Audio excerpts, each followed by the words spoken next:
All right, folks, it's 101. We're going to go ahead and get started. Thank you all for joining for our brown bag seminar.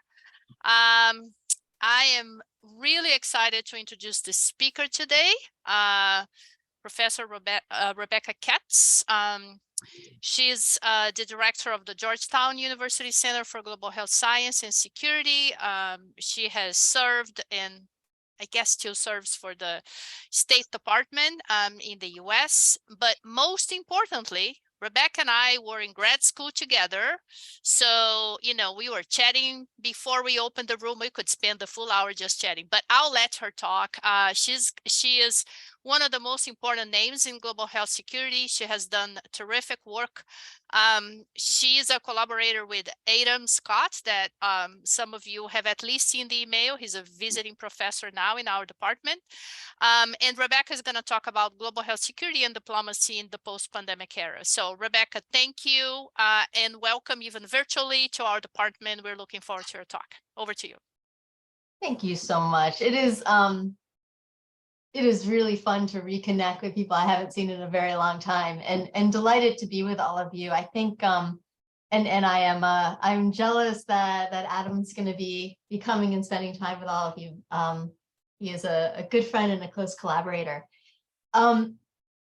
So what I wanted to do is, like, first of all, the title is misleading, right? We can get into an hour-long discussion of when we're ever going to call something post-pandemic. But put that aside for a moment. What I wanted to talk about was really all the swirl that is happening right now. I imagine many of you might be following different pieces of what I'm going to talk about, or have more knowledge than most people in the world. But I thought it might be helpful to just kind of give an overview of all the things that are going on right now in this health security and diplomacy space. And then I'll kind of race through it, but would love to kind of make this more of an open discussion.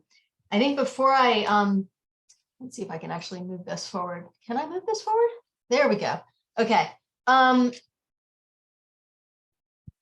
said, I direct the Center for Global Health Science and Security at Georgetown. And I just wanted, we are a group, we're kind of organized like a department. I mean, at this point, we have 10 faculty and research staff and postdocs and doctoral students, all the things. And we work across a range of issues in health security and pandemic preparedness and response. And that includes some of the things we consider first principles, like climate change. But it also really, the focus is very much on global health security policy, right? So it's policy and governance. And I don't have a marketing team, so if I did, they would tell me that I should really have like 3 main pithy things that I would tell you we do. I don't. So I'm still working on trying to get a better narrative to describe, but it's really a wide range of activities. But again, I wanted to show this really quickly. If any of you are doing research, all of you do research, or if you have students who are looking for data sets, we have been curating for over a decade a whole bunch of different data sets related to health security. You can link to most of them through this website, ghsidea.org.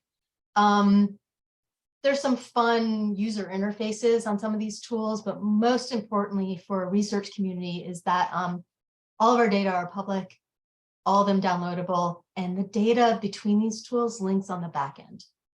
So, there's we've made the DONS machine readable, so you can access that through GitHub. We've been tracking the flow of funding in health security since 2014 with about $200 billion worth of funding that's coded to the different parts of health security. So there's a lot of stuff here, and delighted to, if anybody's interested, delighted to kind of talk you through what the data are. And for us, it's just, we love to know when people are using it so we can highlight the work. So wanted to take the second to show this side. Okay. So let me talk about what I'm supposed to talk about. If we go all the way back in time to 2019, pre-pandemic, there were a whole bunch of international agreements that were in some way linked to how we prevent, detect, report, respond, think about the challenges in global health security. I mean, we had organizations that were focused on designing medical countermeasures. If you remember, CEPI was actually launched in 2016 at Davos. We had all sorts of efforts to try to better engage the private sector, from the World Economic Forum, which had something called the Epidemics Readiness Accelerator, to the Global Health Security Agendas, private sector roundtable, to all of the efforts, if anybody on here was involved during West Africa Ebola, to better engage the extraction industry and thinking about how they participate as real partners. We had things like the GPMB, the Global Preparedness Monitoring Board, super smart people getting together to assess how the global community was doing in terms of thinking about capacity and governance. We had, what else did we have? We even had a financing facility at the World Bank that was designed to rapidly get money out to both build capacity, but also to assist in response. And we had a whole bunch of civil society groups, all with a whole bunch of names that sounded a lot alike, right? From ending pandemics to prevent epidemics to no more epidemics. And, you know, as mentioned, Adam and I pulled this conference together, and the first one was in June of 2019, where we came up with, we launched the Sydney Statement, right? Trying to even define what global health security was, but also, you know, this notion that threats know no borders, they have global consequences that require more collective action. So there was a community that fully understood the challenges of what a potential pandemic could be. And, you know, there were 5 of us, right? I mean, it was just a very small community, somewhat insular. I would say for this conference, though, you know, we had over 900 people from over 70 countries, including about over 100 people who traveled on travel bursaries. So there was a growing community of people who were working in this space. And we traveled all over the place, right? So we were busy, we were doing stuff, and we talked to each other, which is a problem that we all have in our disciplines. And then the world closed, right? So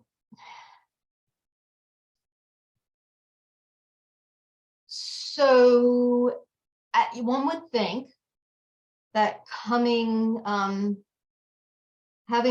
gone through the last couple of years, that the world will come together and say, what do we do about this? How do we strengthen our systems? How do we build strong institutions and support public health and ensure that our governance is solid, and we're going to do everything we can to mitigate the consequences of the next event? And we put together, we put together a slide with some colleagues from the State Department, just trying to very simply lay out some of the challenges throughout the pandemic. Now this is like not even an hour lecture. This is a course in and of itself to dig in on each one of these. But I think the idea was that, you know, a lot of the challenges can be captured as things from the global governance space to the national, to the subnational. But also you could break down about a half equal split between the challenges that were very much focused within the public health sphere and the challenges that were very much kind of governance and international relations. And so we took this, and the idea being that, all right, so what do we do about this? And the idea being that you would come together, you would think about a new architecture for global health security and pandemic preparedness and response.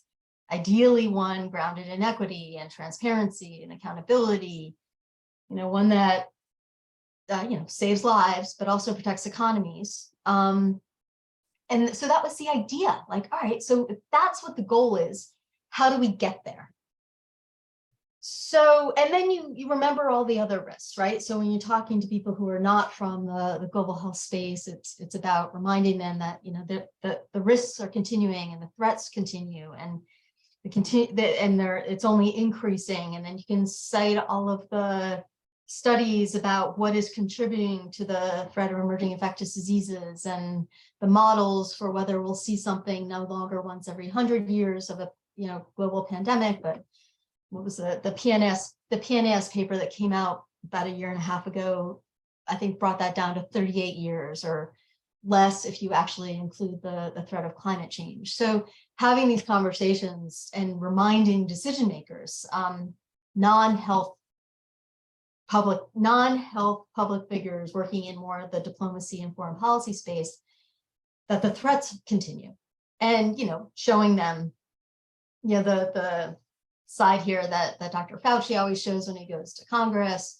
We had done some modeling on, you know, what are the different types of biological threats, showing the dons, again, talking about the fact that, and explaining that this is not a one and done, that these are continuous threats that we are constantly facing, and that the idea that you have these smaller epidemics all the time that also can impact national security and foreign policy and governance.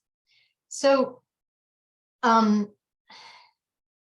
so in the midst of all this, you then had, again, more smart people coming together to think, what do we do? What do we recommend? What kind of systems should we be building? You had the IPPR, again, rolls off the tongue, with Helen Clark and Ellen Johnson Sirleaf, and all the recommendations that they had put forward, from new treaties to thinking about the WHO differently, to a threats council that would bring together heads of states for the next event. You had the secretaries of state and HHS co-author a piece in JAMA about a year and a half ago, and also pointing to the ways that we can strengthen global health security, including reforming the international health regulations. But this paper focused on the need to strengthen and modernize organizations, to update and reform some of our international agreements, but then also looking at transparency and accountability and oversight, and then figuring out how you fund all this stuff. So with that all as a background, I wanted to do a very quick kind of run through of what's actually happened and where we are, let's say, where we are in the movie right now. So on the WHO, a decision was made to increase assessed contributions, with the idea that that shifts the balance of who has power. One, it increases the overall pie, ideally, of how much money WHO has to work on its mission, but also moving towards shifting that balance of power back to the member states and away from the largest donors, which are not member states. Now this has happened. The agreement is a phased over time, and we'll see if countries actually abide by this. That's the goal, but we'll see. Now, what the arguments around the WHO, mostly, you know, put forward by governments and by the IPPR, was that you have to increase the budget, but you also have to think deeply about the mandate. And that second part, I think, is still very much in progress. Then we have that part of how do we update norms. So there's lots of swirl here, one of which is around reforming the international health regulations. So Harold Koh, on his brief stint as legal advisor at State Department, explained and convinced me and convinced WHO that you could do probably up to 10 amendments to the regulations without reopening the entire agreement to negotiation. And so there's a lot of space in here to actually strengthen global processes. By the way, in ways that were not brand new revelations. right? We had published stuff, I think, in 2015, pointing out all the places where the IHR was weak and probably needed to be revised after, a decade of knowledge and growth. But there wasn't a lot of political will to do so. So at this point, resolutions have been passed. There is a process in place to strengthen to revise the international health regulations, and along a couple of different areas. So it's looking at things like the notification process for public health emergency of international concern, whether there's a piece in there for changing the mechanisms for rapid investigative teams. There's things that are possibly around information sharing. And as of today, there are two parallel-ish processes that are underway. So the member states, the WHA, have agreed to move forward. There is one article that has been amended, and that's the article that's a process article that talks about how we do the amendments. There is a working group of states parties who are working on the IHR, and they met this week. And then there is also a IHR review committee that is assessing some of the recommendations that have been forwarded by countries. So all that's a work in progress. And this is linked to that. You also have the joint external evaluations, which is part of the monitoring evaluation tool for the IHR, is being incrementally updated, right? Like teeny little bits of language being changed, based on the fact that most scholars have looked at how countries have done in the pandemic and found little to no correlation with the metrics that we've been using for a decade to assess preparedness and response in countries. So I'm not starting from scratch, but incremental changes. So we now have an incremental change in the tool, one of the metrics. At the same time, there is the process underway to negotiate a new international agreement on pandemics.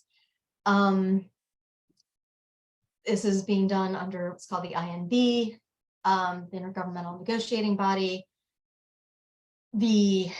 under the auspices of the WHO. Whether that's the right idea or not, I'm not sure.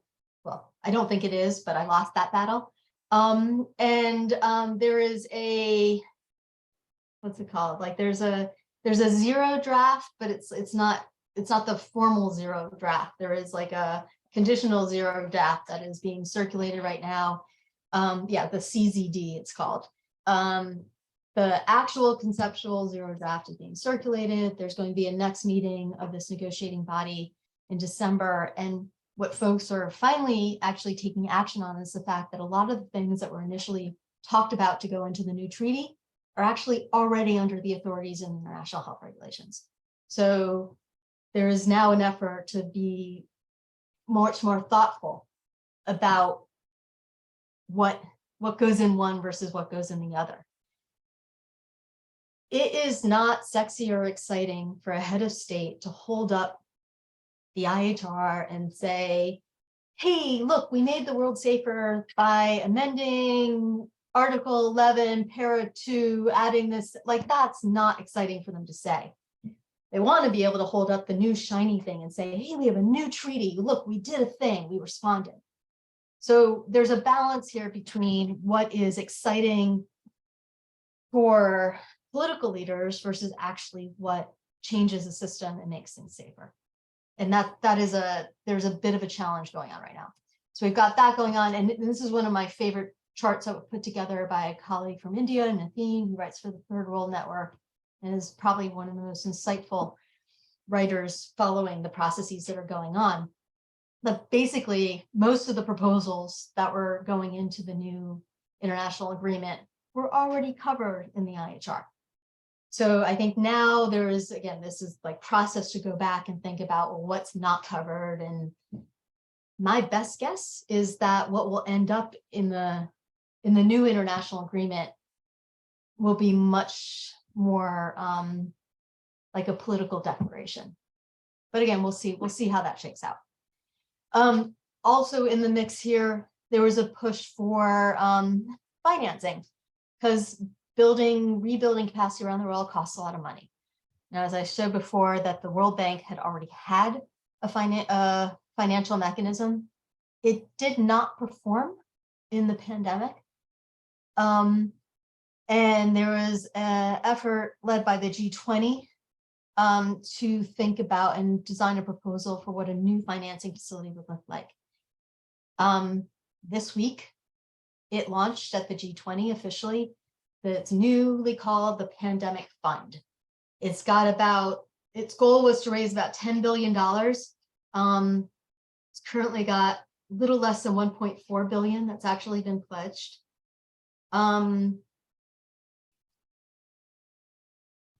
RFPs will probably go out shortly. If I think some draft ones have already gone out. I will tell you that our own financial analysis, based off of cost and work we've been doing now for over a decade, is that we think it will be at minimum $124 billion for building sufficient core capacity around the world. Now, recognizing that a lot of that will be national level spending, it's still that $1.38 billion may not go terribly far. So again, we'll see what happens, but this is a start of the system. Also at the same time, there's all the discussion that's happening in the World Trade Organization and the TRIPS Council. And this gets into the messiness of intellectual property rights, and whether there was a finally agreement around intellectual property rights for the COVID vaccines in June, and they are supposed to come to some type of agreement on diagnostics and therapeutics by December. I don't know. I just don't know. I don't know if there's going to be anything like, my firm prediction is that any agreement that's going to come out of the TRIPS Council, if it's anything like what happened with vaccine, is that it will not necessarily match the spirit to which the agreement was built. So there will be some type of agreement, but it begs another question of like, do these agreements around intellectual property rights truly work? And if they don't work in a pandemic, when do they work? So we have TRIPS going on. And then in the midst of all this, these other agreements and assessments that are happening. So the Convention on Biological Diversity and the Nagoya Protocol have their COP. They are kind of rethinking they're reassessing how things like genetic sequence data are shared, which is interesting because GSD is also potentially going to be part of the language under the revised IHR. And unclear if any of these things will deconflict. There's also discussion around whether we need to rethink the pandemic influenza preparedness framework. GISRIS for sharing influenza samples is also under review. And then you have kind of these separate agreements and these separate spaces happening within the G7 and within the G20. So again, lots and lots and lots of swirl. In the midst of all this, there's still nobody in charge. So I think one of the biggest challenges for me is, when we talk about a large scale outbreak, it very quickly goes beyond the health sector. And we haven't figured out who really needs to be governing everything. This is where some of those proposals for a, heads of state council or something like that come out, but that never happened and nothing's moved forward on that. And entities like the Security Council at the UN never decided that this was their thing. So we still have that massive challenge that's not really being addressed. And then in the midst of this, there's still all these other gaps and challenges in this pandemic preparedness and response space. So this is a slide put together by Gianluca Berci and Steve Hoffman that kind of tried to highlight 10 major issues. I have a much less pretty slide that also, we don't have solves for manufacturing and supply chain, and whether there's going to be a, COVAX or Act A 2.0, and what that would look like. there's talks about surveillance hubs and better early warning systems, but then people get very excited about things like AI and ML and forgetting the fact that, like, we're not actually building up our public health workforce, or our clinical workforce. So there's a lot of outstanding areas of work. And it's, if you try to imagine what this looks, it's like a spaghetti chart on the wall, right? Like all these different pieces, they're all interconnected, but there's not a lot of kind of orchestration going on that links all the different pieces together. And, this is a slide I put together a full month and a half ago, right? But it's now totally outdated, because as the global community tries to sort through all these things, the world doesn't stop, right? So the challenges continue to emerge. Viruses emerge. We have the continuing situation with Uganda, Sudan. We've got the current public health emergencies of international concern of monkeypox, COVID, and polio are the three active ones. And we haven't learned a lot on response, right? Amazingly, it feels, I hate to sound somewhat despondent about it, but I think that it feels like we did the COVID response like a Band-Aid and duct tape. And now everyone's like, well, we have these systems. Nope, none of the systems are really in place.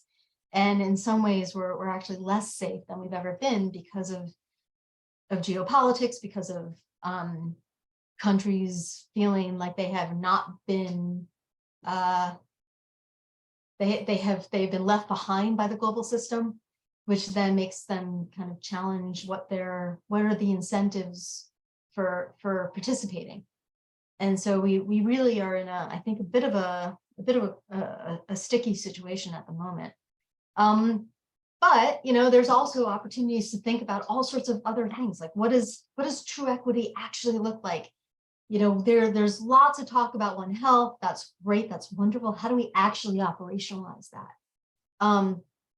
There's never enough conversation about how to actually operationalize. There's concepts. There's, thinking about what some of the public-private partnerships might look like. There's ways to think about innovative financing. Like all this money that we're talking about is not going to happen through ODA. So what are some of those kind of innovations that we can bring to the table? There's a lot of discussion around building out kind of regional public health collaboratives, whether it's modeled after Africa CDC or others. There is nonstop discussion about the idea of building out national public health institutes. Sometimes that's working, sometimes that's not working. And trying to figure out what are the right parameters for making that work and when it doesn't. And then, there's, I think, some really exciting opportunities about thinking about what is happening at the subnational level and how to build out those governance mechanisms at the subnational level. And that's an area that hasn't gotten a lot of attention to date. So anyway, all that is to say is we're not there yet. I hope we get there. There's so much work to be done, but there's also a lot that I don't think we're moving nearly fast enough or necessarily in the right direction, which is hard, right? Because of what we've all been through and what the potential is. So anyway, that's my 2 cents. Let me stop sharing, and happy to do my best to answer a question. I don't know if I can. Thanks so much, Rebecca. This is terrific. So while people, think about their questions, let me start. So I think one of the things that was very clear based on the response that several countries had during this pandemic is that no matter how good are all of those regulations that you described, and there are some problems in the regulations, but even if we had them all perfect, depending on the leadership of a country, everything can go downhill. And as you know, I'm from Brazil, and most of the institutions related to health were not shielded from bad leadership. The one exception was the equivalent of the FDA, which has a completely independent governance body. And that, to some extent, protected them from all the wrongdoings or the lack of doing anything from the government. So I would like to love to hear your reflection on, let's assume this day comes, we put everything in place, it's perfect, everything is well designed.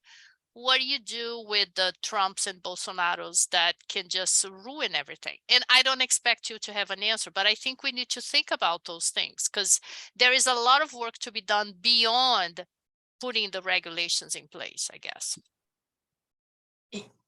Yes, right. I mean, well, so as a starting point, nations are sovereign, right? For any of you on this call who are lawyers, you know, international law is usually like treated as like, oh, that's not really law. Nations are sovereign. Mm-hmm. Doesn't mean that you can't design sticks, right? Like you know, maybe violations of international law go to an international criminal court. I mean, like there are ways to incentivize compliance, but we haven't traditionally done that in the public health space, right? Because I think there was an underlying assumption that countries would want to protect population health, just maybe they couldn't, right? And you didn't want to publish a country that didn't have the resources. I think there's a lot of interesting work that's happening right now on thinking about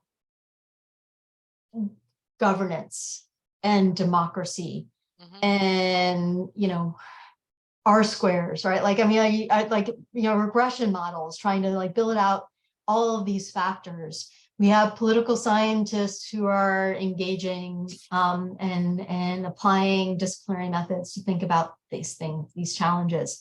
It's kind of hard to break everything down into an R square, right? But folks are doing it. Tom Bolke at Council of Foreign Relations is doing some really interesting work in this space. But I think I'll say is I don't have a great answer, but I think that one of the things that we have not done well is think about public literacy. It's a shock, I know, but in theory, you needed to engage public if you are asking the public to do something in response to mitigate an outbreak. And we have not done a great job of raising public literacy like across the lifespan. And, you know, is that one of the ways to, I don't want to say counter a leader, but to just to change that overarching dialogue and understanding and what's allowed and what's not allowed. But I don't know. Jesse's got his hand up and he'll correct us here. Jesse. Thank you. Yeah, thanks. There we go. Yeah, thanks. Thanks a lot for the visit and the presentation. I think this is fascinating. And to try to make good on a correction, you're saying there's this underlying maybe altruistic motive of nations to protect health or to collaborate to protect health. And at some level, that's true, but largely in the IHR context, it's not true. So the nations, there's actually a really interesting history to this that it's worth chatting about sometime. But the salient part is that the trade-based nations like the UK, Russia, the US, when they started talking about these regulations, they disagreed because they were all fearful that the regulations would be used as a trade policy tool, right? You try to, like the US and the UK tried to declare a quarantine on Russian goods around World War I. And this is why you get to national sovereignty. It's because the nations actually don't trust each other. And that's why when a nation is fibbing or suspected of fibbing, there's no check on it. You have to accept national data. And I think this is Yeah, this is a comment sort of about the real politics or the geopolitics of the IHR, because health is secondary to trade. We have the WTO, which can adjudicate through its court-like function trade disputes. A real long-term solution is think about how do you get health to be in there or over that. That's a really long-running discussion, but it's the hard power that WTO has that allows it to function. And here in the pandemic space, we just don't have anything. There's nothing that compels countries to collaborate. We know that, I mean, this is in your budget resolution, but we know that member states manipulate WHO all the time through various budgetary and political mechanisms. I think this security agenda, it needs to head in that direction of how do you get additional hard power? How do you connect to the trade agenda? I think that's probably where you're headed in that discussion. But thanks again for visiting. I don't know if you have any reactions to that, but I'd be curious to hear. I know, Jesse, it's a really important and interesting point. I mean, and this goes back to David Fither 15 years ago was writing about like the moving up to the Westphalian politics and moving into hard power versus soft power. I think we can get creative, right? And we global community creative. You know, at one point we mucked around with the idea of could South Korea take Saudi to ICC for a violation of the IHR for the 2015 MERS? Yeah. Right? Like you can start to think about ways to use the global system in those more punitive ways, right? That are beyond economic or, you know, political. It's tricky. I mean, clearly it's tricky. And it makes a lot of people very uncomfortable. And, but I think they are really important conversations to have as we think. I mean, the fact that a lot of countries aren't sharing influenza samples, they're just not doing it. So does the GISRA system break down? Does PIP break down? Well, PIP's not great anyway, right? But like, what's the stick? What are your options when that happens? And maybe this feeds into a larger conversation around like, what does a future access and benefit regime look like? What is a, you know, and this gets then tied into the same debate around while we're seeing countries think about building their own manufacturing capacity for medical countermeasures, even if it makes no economic sense, but because it becomes more of a national security issue. Right, it all starts to get tied, but you really can't, even in those situations, you really can't walk away from the global system, because I don't know of any country that can go end to end with their entire supply chain and all the input, right? So trade, yes. What are the other sticks, and what are the other things that are gonna like force cooperation? Even though, like, again, it makes people very uncomfortable to talk about that kind of forcing cooperation, as opposed to we do it for the global good. In that case, you might, I mean, it'd be fun to kind of explore who the uncomfortable people are. Like there is a groundswell of interest for, say, Pakistan, right? They want to hold carbon producing nations responsible for their misdeeds.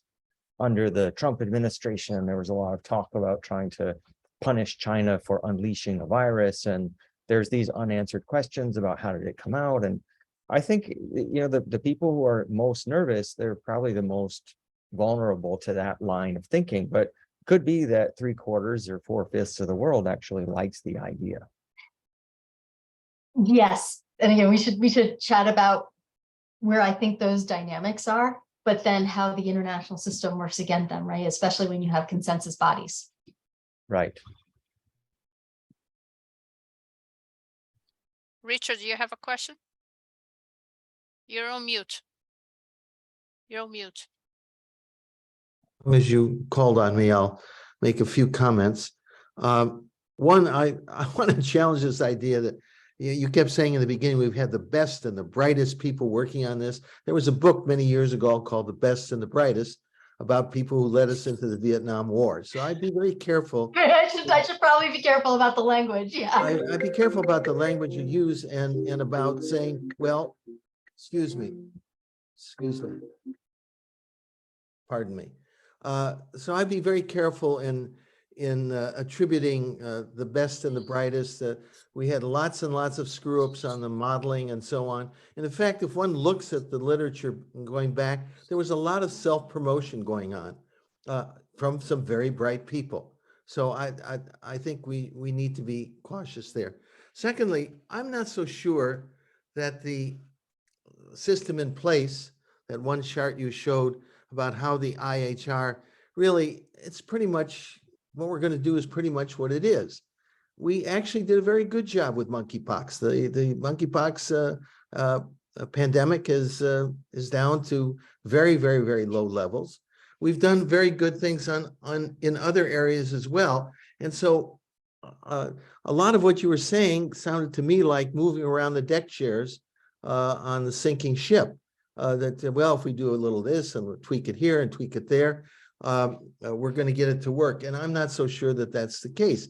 As I look back on this, it's the behavior of different societies with different values, and those values came through in their approach to the pandemic.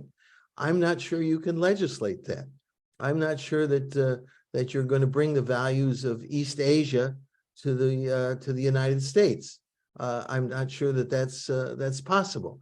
There are different priorities within countries about one's obligation and role to the greater good.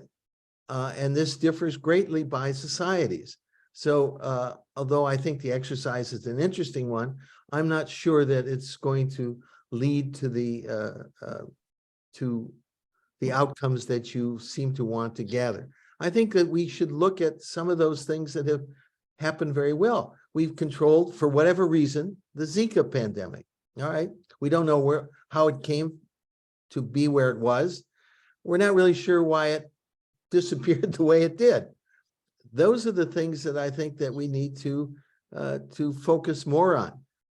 What happened with monkeypox? Why did it? We know kind of why it came. And we've done a pretty good job of getting rid of it. So I would say that an analysis of past and present will very much affect how we look at the future. So no particular question, just a lot of rambling. Thank you. I don't disagree.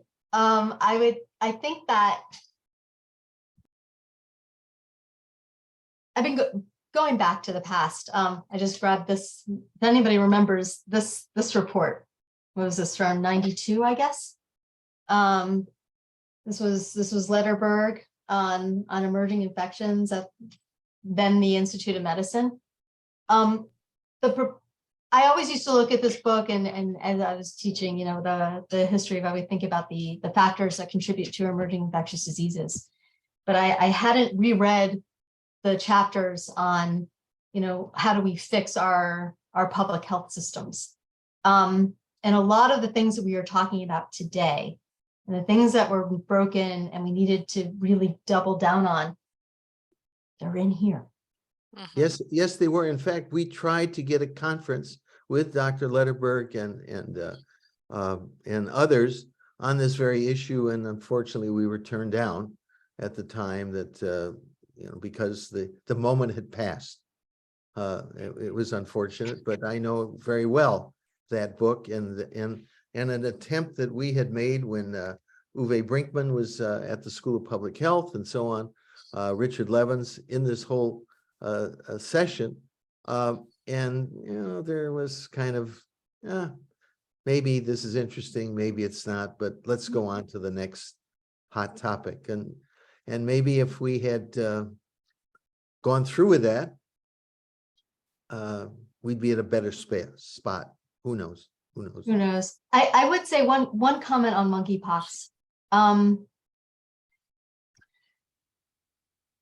Wouldn't it have been nice if somebody had listened to the teams that were speaking out from Nigeria whether it was the physicians or whether it was Chikwe, and actually had mounted a response. And the fact that none of the antivirals or the vaccine had actually gone to Nigeria, and now to the point they don't even want them because they've got other problems, that we've only had like, what, 6 deaths. So, you know, I think, yes, we can talk about the current response, but I wish we were talking about the outbreaks that didn't happen, because we were smarter about containment up front. That's a big problem. We usually don't talk about things that didn't happen, right? Yeah. Gutars. Yes, thank you. Thank you for the great talk. I was going to ask about priority setting. There's in 2 of the slides you presented, there were like 12 solutions here, 15 solutions there. And I was thinking, oh, wouldn't it be nice that we had like 3 and 5 instead of 12 and 15? But then when I thought about it a bit more, the numbers you mentioned about the pledges and the actual promises for the facilities and the prevention of future pandemics seemed abysmal. If our estimate is 120 something billion, which if I remember correctly, and the pledges are 1 billion, compare that to 1 year of military budget in US or any other countries, that's less than 1% of the official budget we are putting in killing other people sometimes. So I think, wouldn't it be nice if somebody did the same analysis that Larry Summers and others did, David Cutler, for the US economy, as in how much this pandemic has written off of your economy, all the 200 countries, and let's invest 1% of that in this global fund. Yeah, I mean, Gail Smith used to talk about how if we talked about a deliberate actor that had unleashed an agent that had affected 1/3 of the world's population, killed 600 million, I mean, like, or killed 6 million people, like, we wouldn't be mucking around with the numbers we're mucking around with right now. We would have billions of dollars flowing. But that's not what we have, because the world, in comparison, is still kind of treating this like a natural disaster. In the way that we're thinking about money. I think that there's,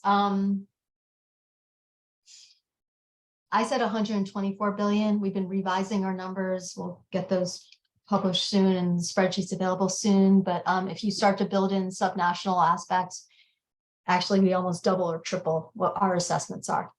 The idea is that you would have, a lot of that's going to have to be covered from national health accounts, which kind of consistent with some previous pledges, but it hasn't really happened.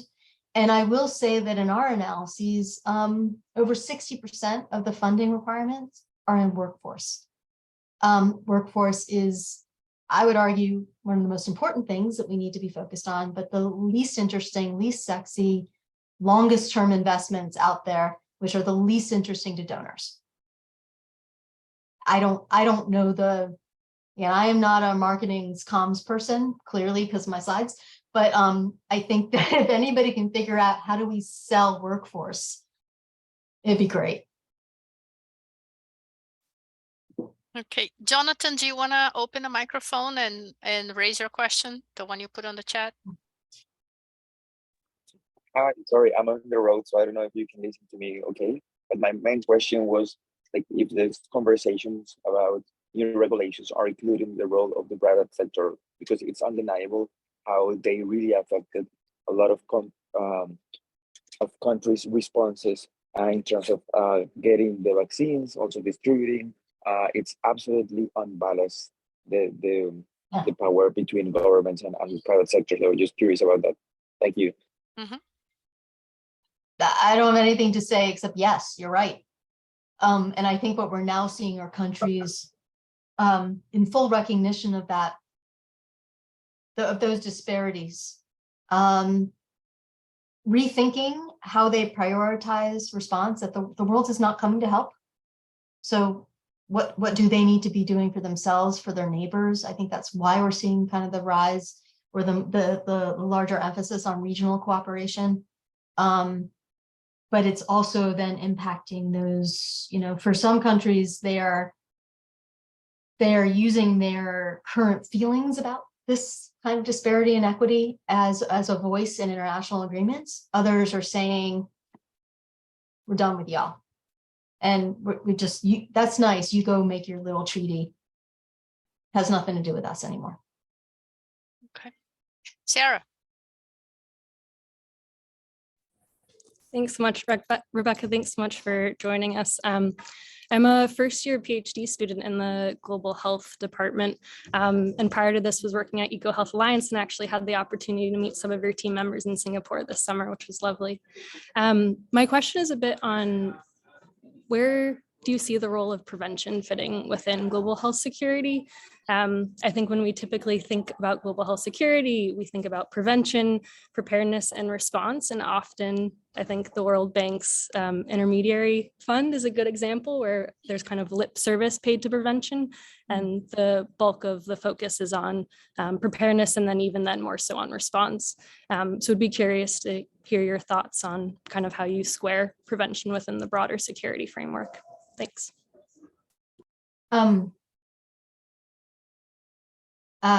It is the comment that is made in every meeting by somebody from the One Health community. There is a strong advocacy voice but it is and it's made so often and with such it's I hate to say this, but you can go to all these meetings at this point and you can play bingo where you're like, oh, the conservation folks are going to talk about prevention. This guy's going to talk about this, like you know, everybody's got the same tune that they're singing all the time. And unfortunately, I feel like because it's happening in the way it is, folks are tuning it out, to be perfectly frank. I think it's a piece of this, right? Of course it is. I think the question is,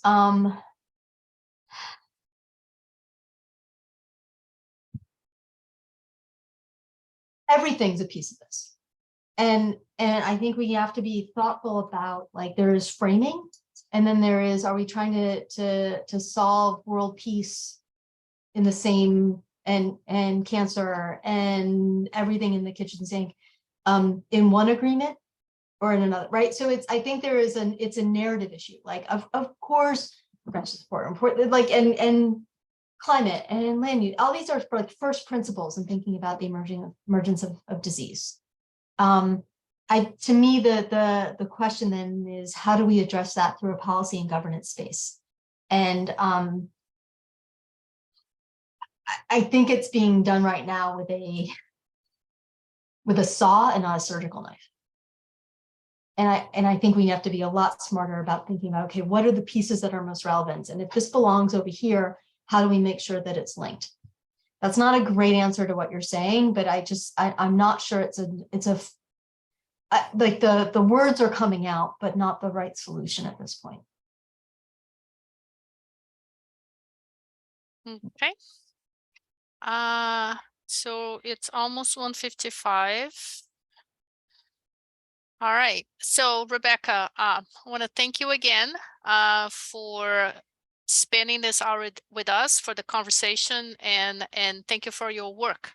So, you know, somehow we're going to be connected because Adam is going to be here. So I'm sure we're going to connect more. But it was lovely to have you with us. Thank you. And it was lovely to see you after so long. So thank you so much, Rebecca. Much appreciated. And thank you all for joining. Thanks so much. Thank you for having me. It was lovely to spend the hour with you all.